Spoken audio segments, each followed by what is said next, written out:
Assalamualaikum warahmatullahi wabarakatuh.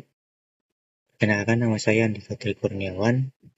Saya mewakili dari kelompok 14 ingin mempresentasikan tugas besar sistem berbasis pengetahuan yang berjudul Sistem Pakar Diagnosa Penyakit Kulit menggunakan metode power chaining. Yang beranggotakan saya sendiri, Andika Tri Kurniawan, mengerjakan aplikasi, poster, materi PPT, dan flowchart. Dan teman saya, Safira Najwa Hidayat, mengerjakan laporan proyek dan poin keputusan. Nah, kita masuk ke poster.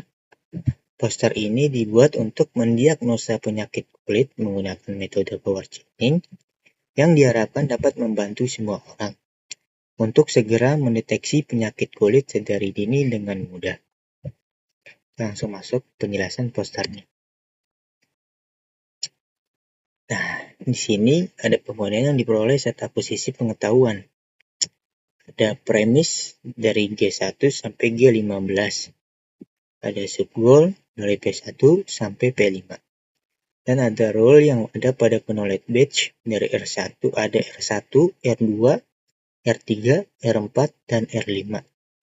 Ada fakta-fakta yang diperoleh user.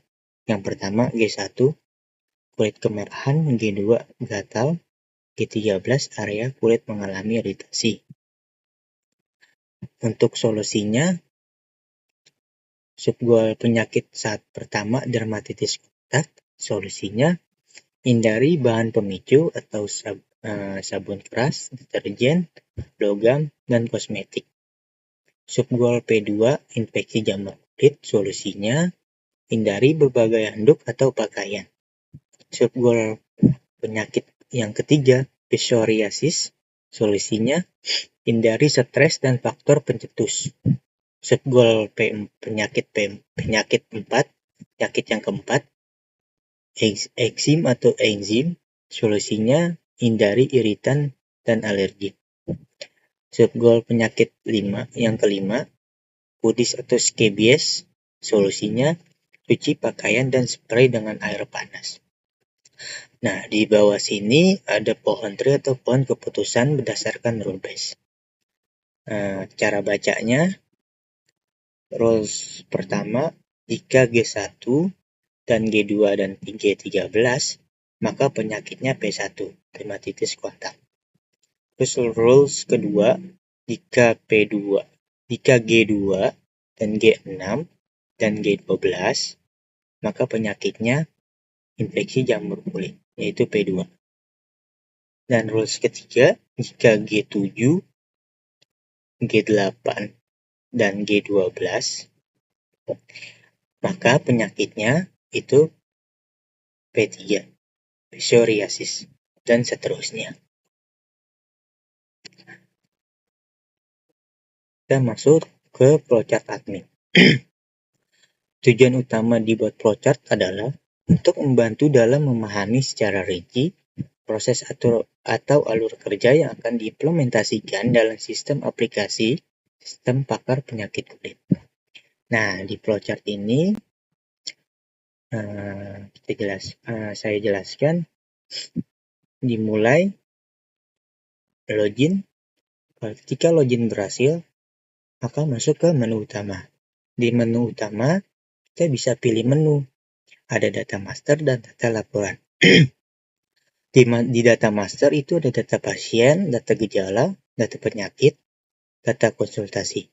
Sedangkan di data laporan, itu ada data laporan konsultasi dan laporan pasien. Setelah itu selesai.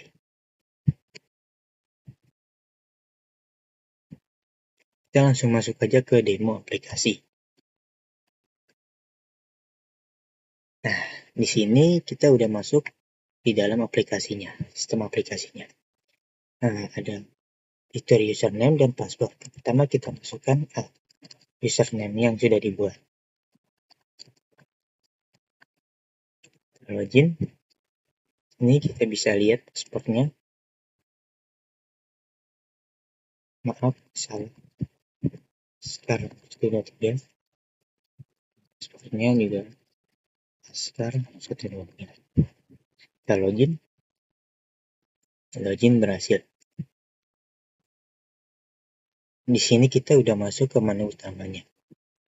Ada master data yang tadi kita jelaskan di flowchart, data pasien, gejala, penyakit, visualisasi penyakit, dan ada data laporan pasien, diagnosa penyakit. Kita masuk ke data pasien. Nah, di data pasien kita bisa input NIK, nama, nomor WA, jenis kelamin, dan alamat. Kita coba input NIK 3174 07892010. Kita masuk ke nama, misalkan nama saya sendiri, Andika Kurniawan, dan nomor WA misalkan 085576486010. Jenis kelaminnya laki-laki, kita masukkan alamatnya misalkan di Kalibata Raya. Oke, kita simpan. Data berhasil disimpan. Dan data yang kita input tadi sudah masuk ke data pasien. Nah, kita langsung aja masuk ke konsultasi penyakit.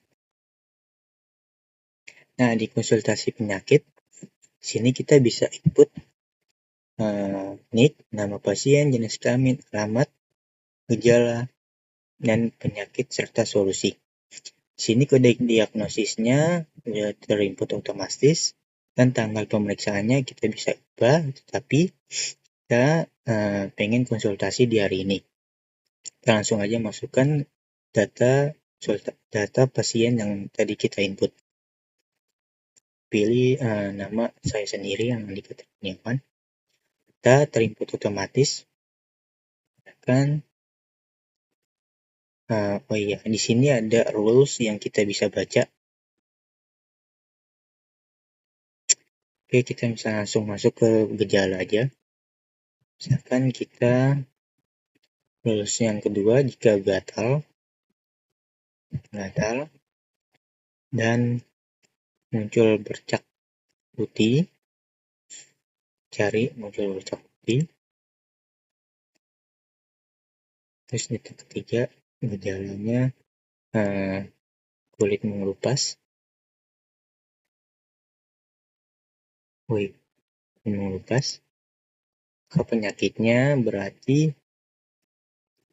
itu P2, infeksi jamur kulit. Nah, di sini kita langsung terinput otomatis penyakitnya infeksi jamur kulit, solusinya hindari berbagai anduk atau bakteri. Coba simpan. Oke, data berhasil disimpan. Masuk ke tabel data konsultasi diagnosis. Kita langsung aja mencetak laporan diagnosanya. Kita tampilkan dulu. Kita pilih tadi Andika Kurniawan. Oke, kita print.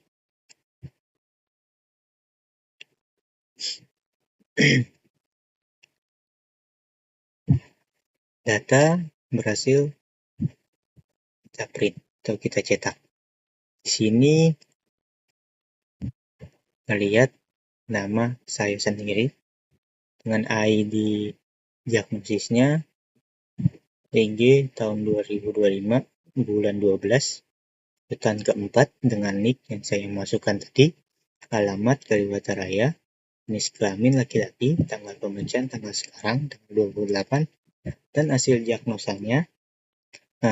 Berikut hasil pemeriksaan dan analisis gejala yang telah dilakukan pasien tersebut menderita penyakit sebagai berikut. Si Andika Kurniawan ini berarti nama penyakit menderita penyakitnya itu infeksi jamur kulit. Solusinya hindari berbagai handuk atau pakaian.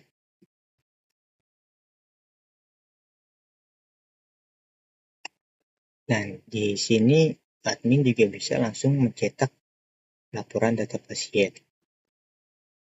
Print. Laporan data pasien berhasil dicetak.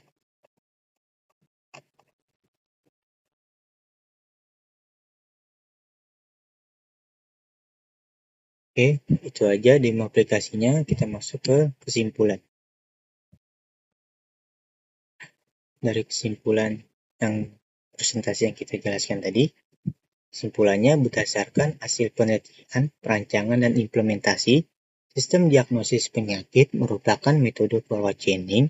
Dapat disimpulkan bahwa metode forward chaining mampu melakukan proses penalaran secara sistematis dengan memulai dari fakta berupa gejala yang didata oleh hingga menghasilkan kesimpulan berupa diagnosis penyakit. Proses inferensi dilakukan dengan pencocokan fakta tersebut terhadap aturan-aturan yang terdapat dalam basis pengetahuan. Nah, itu aja dari saya. Kurang lebihnya mohon maaf. Wassalamualaikum warahmatullahi wabarakatuh.